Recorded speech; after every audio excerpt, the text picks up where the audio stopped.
दिनै एक्सबिएलटि बिथांमोना इउपिपिएलआव जयेन जाबाय बे थांनाय गोलाव सम बिथांमोनाबो हारिनि थाखाय सोमावसारदोंमोन, हारि रैखानि थाखाय दावहायाव बारसोमदोंमोन आरो बिनिफ्राय 2003 मायथाइयाव मोनसे गोरोबथा जानानै थाङो आरो बे गोरोबथानि गेजेरजों बिएलटिनि सोमावसारनाया जोबनानै थाङो। दा बिनि उनाव बिथांमोना हास्थायदोंमोन कि गोबां खामानि मावगोन ओनसोलनि रायजो राजानि बयनिबो माने लाभालाब जानाय जौगानाय, जोंनि राव थुनलाइ हारिमु जौगानाय, सोलोंथाइ जौगानाय खामानिफोरखौ बिपिएफआ मावगोन। नाथाय बेफोरखौ मावैनि थाखाय बिथांमोना दुखु मोननानै दिनै इउपिपिएल दोलोआव हाबफैदों आरो इउपिपिएल दोलोजोंनो थानानै इयुनाव जोंनि बिटिआर गोरोबथाखौ मोगथाङाव जाफुंसार होनाय, जिखिनि कलेज इउनिभारसिटि मोनदों बेफोरखौ लुफुंनाय, जिफोर गोहोखौ मोनदों बेखौ जोंनियाव मोजाङै बाहायनांगौ आरो हारि जौगानांगौनि थाखाय बे खोथाफोरखौ साननानैनो रायलायनानै बिथांमोना जोंजों हाबफैदों आरो जों बिथांमोनखौ बरायनानै लादों। बिटिआरनिनो सागानगिरि आरो मोनसे समनि संग्रामि लिडार रन्जन दैमारि बिथांनि बिनानाव अनजलि दैमारिया बिपिएफआव हाबबाय बे बिथिङाव आङो बिथांनिसिम बेस्ट अफ लाक होयो। बिथाङा जाहाथे राजखान्थियाव जाफुंसार जानो हायो। बिथांनि बे चइस, बिथाङा सोरजों थागोन सोरजों थाया, मानोना मोनसे सुबुं दारा खान्थिजों सोलिनाय हादोराव जोंहा बयहाबो चइस थायो। दा बिथाङा जुदि बिथांमोननि आइडिअलजिखौनो मोजां मोननानै हाबहैदोंब्ला बा बिथांमोननि गेजेरजोंनो जौगानायखौ बिथाङा जागोन होननानै सानदोंब्ला बा बिटिआर गोरोबथाखौ मोगथां महर होनो हागोन होननानै सानदोंब्ला अब्ला बेवहायथ' जों मा बुंनो, बे बिथांनि गावनि साननायसो। दा बिथांनि जिउआव गोजोन जाथों, आं बिनि थाखायनो बिथांनिसिम गाहाम हामलायनाय बावहरो। बिटिसिनि बारग' गाहाय हाग्रामा महिलारि बिथाङा बिटिआरआव माने जेबो गैयाबा बिटिआरआ बर'नि थाखायल' होनना बुंदों बे बिथिङाव आरो हारसायाव बुंदों बिथाङा माने गुबुन मोनसे बाथ्रा बुंदों जे बियो बिटिआरआव जेबोआनो गैया होनदों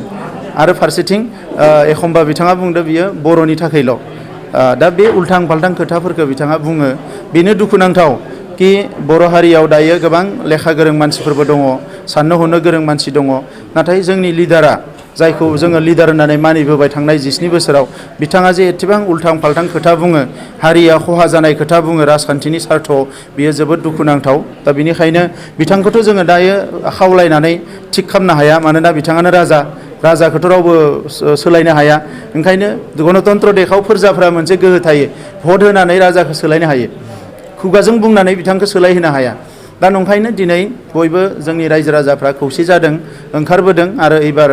हाग्रामा महिलारि बिथांखौ बिदाय होनानै गोदान सरकार लाबोनो नागिरदों, गोदान दोलोनि, जेरावनोखि बयबो बिदा फंबाय जयै जोङो जौगानायनि खामानि मावनो हायो, रायलायनायनि खामानि रायलाय होनलाय जोङो सानलाय हलाय मोजां हारिखौ दाफुंनो हायो। बे खोथाखौ साननानैनो दिनै बिएलटिनि माखासे सोद्रोमाफ्राबो जोंजों हाबफैदों। जोङो खौसेयैनो हारि दानायनि खामानि मावगोन। दा बिथांनि हाग्रामा महिलारिनि जिउआ गोजोन जाथों, बिथांनि न'खराव अराय गोजोन थाथों, बिथाङा अराय सम आलो गोजोनै मोजां देहा लाना थांना थानो हाथों, आं बेखौनो आंनिफ्राय आर'ज गाबो। गिबियावनो आं मिडियानि नोंथांमोनखौ साबायखर बावहरबाय आरो जोंनि जिथु माने वेलफेयार एक्सबिएलटि जों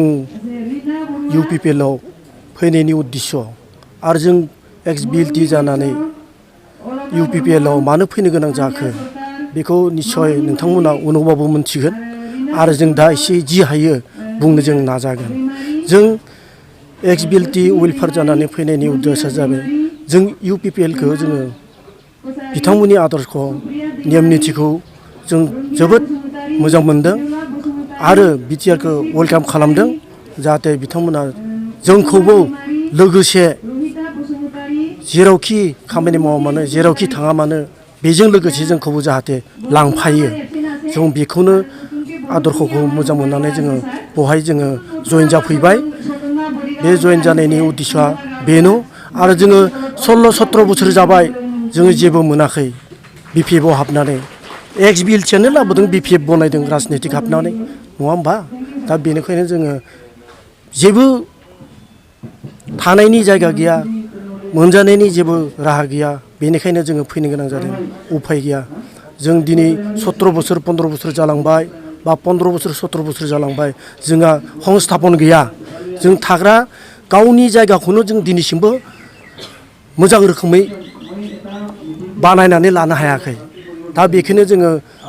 दुखु मोनदों, बे दुखुजोंनो जोङो बाव जोङो इउपिपिएलआव हाबफैनायनि थांखिया बेनो जोंनि। आं बेखौनो बुंनानै आं नोंथांमोननिसिम बेखौनो फोरमायनाय जाबाय। जों दिनै फैनाया जाहैबाय गासैजों 13 जन फैदों 13 मेम्बार्स ओमफ्राय जोंहा फैनो गोनां दंबावो आरो फैगोन जों दिनै लाबोजोबनो हायाखिसै मानो होनब्ला जोंनि थाखा फैसानि आंखाल गारि गैया मा गैया बा गारिखौ मोनबावो जोंहा थाखा फैसानि आंखाल बेनिखौनो जों लाबोनो हायाखै फैगोन बिथांमोनखौबो जोङो लोगो हमदों आरो बिथांमोनखौबो आरो लोगो हमबावगोन बिथांमोना फैया होननानै बुङाखै दिनैसिमबो फैगोन बिथांमोनाबो निस्सय मोनथिगौ जे जों दिनै हालामाव मानो गोलैना दं हाखर गोथौ मानो गोलैनानै दं बेनि थांखिखौ नोंथांमोना लासैयै रोखा रोखा मोनथिजोबलांगोन আমি ইউপিপিএলত যোগদান দিয়াৰ উদ্দেশ্যটো হ'ল বিটিচি পাখি বিচাৰিছে বিটিচি পাখিয়ে এতিয়া পৰিৱৰ্তন বিচাৰিছে সকলো বিটিচি পাখিয়ে পৰিৱৰ্তন বিচৰাৰ কাৰণে আমিও বিএলটি হয় এক্স বিএলটি হয় আমিও আজি ইউপিপিএলত যোগদান কৰিছোঁ আমি বহুত ভাল লাগিছে বিটিআৰ যিটো চুক্তি আমি ৱেলকাম জনাইছোঁ আৰু ইউপিপিএলৰ যিবিলাক এতিয়া আঁচনি বা আহি থকা যিটো ইলেকশ্যনত আমি ভাবিছোঁ আমি সক্ৰিয়ভাৱে আমি এক্স বিএলটিৰ পৰা তৰফৰ পৰা আমি লাগিম আমি লাগি যাম আৰু ইউপিপিএল চৰকাৰ গঠন কৰাটো এইটো স্পষ্ট আৰু কোনো তাতে সন্দেহ নাই ইউপিপিএল চৰকাৰ গঠন কৰিবই মই ভাবোঁ সকলোৱে ওলাই আহক সকলো জাতি জনগোষ্ঠী সকলো ভাষা ভাষী এক হৈ একত্ৰিত হৈ ওলাই আহক মই এইখিনি কৈ মই ৰাখিছোঁ এক্স বেণ্ডি বিএলটি হিচাপত আপোনালোকে বিটিআৰটো আদৰিছোঁ বুলি আদৰিছোঁ মষ্ট ৱেলকাম আপোনালোকৰ এনে বিটিচি প্ৰাক্তন শিৱে হয় বিএলটিৰ আছিলে এজন সদস্য তেওঁ বিএলটি আছিলে আজিৰ দিনত তেওঁ কৈছে যে বিটিআৰটো একো নাই বুলি সেইটো সন্দৰ্ভত কি ক'ব বিচাৰে তেওঁ ফেল'লেছ এইবিলাক তেওঁতো উইকনেছ আছিলে তাতে উইকনেছ হিচাপে তেওঁতো চাইন কৰিছে তেওঁতো সেইটো কথা কোৱাটো এইটো ভেলু নাই সেইটো ভেলুলেছ তাতে কোনো হেৰি নাই সকলো বড়ো নন বড়ো ইয়াতে সকলো জনগোষ্ঠী ইয়াতে ৱেলকাম কৰিছিলে সকলো ওলাই আহিছে চুক্তিটো আদৰি লৈছে ইয়াত কোনোবা হাগ্ৰামা বা কোনোবা শিৱে ক'লে নহ'ব সকলো ৰাইজে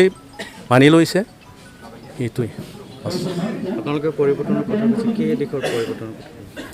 এই পৰিৱৰ্তনটো এইটোৱে বিচাৰিছোঁ পৰিৱৰ্তনটো হ'ল এনেকুৱা আজি 17 বছৰ BPF শাসনত আহিছিলে কিন্তু শাসনত অহাৰ পিছত তেওঁলোকে কিছুমান পৰিৱৰ্তনটো তেওঁলোকে মডেল BTC বনাম বুলি কৈছিলে কিন্তু মডেল BTC এতিয়ালৈকে হোৱা নাই আৰু নোৱাৰিব তেওঁলোকে এইটোতো অসম্ভৱ এতিয়া আকৌ মই ভাবিছোঁ এতিয়া আহি থকা যি বিটিআৰ চুক্তিত যি ইউপিপিএলে চৰকাৰ গঠন কৰিব এই চৰকাৰে সকলো জনগোষ্ঠী সকলো জাতি ভাষা ভাষীক লৈ আগবাঢ়ি যাব আৰু উইনাৰ হোৱাটো স্পষ্ট ধন্যবাদ जे जों एक्स बिएलटिनिफ्राय जों दिनै मानो इउपिपिएलआव जों मानो जइन जानो गोनां जाखो जोंनि सानफ्रोमनि थाखाय नङा मानो होनबा जोंनि बर' जाति जौगानाय आरो रायजो राजानि डेभेलप जानो गोनांखौ जोंबो लुगैदों परिबर्तन बयबो रायजो राजाया लुगैदों गुबुन हारिफ्राबो दिनै खौसे जानानै फैदो आरो जे बिटिएडि जितकि इसु लाबाय बेखौ आं सिगांनो आं गनायखायाखैमोन आरो आं बेनिखायनो आं बिपिएफआव आं जइनबो जाखायाखैमोन दिनै 15 बोसोर बिपिएफआव आं खुनु दिन आगोनो दिया आङो जे आबसुनि गथ'फ्रा आं लोगो हमफिनबाय आं आबसुनो माने बहुत मदद खालामबोदों आरो दिनै आं रौतायावबो दिनै उखिल गगै फैखालिबो आं फैदो राजा लामा आवग्रिनायाव बिनिखाय माने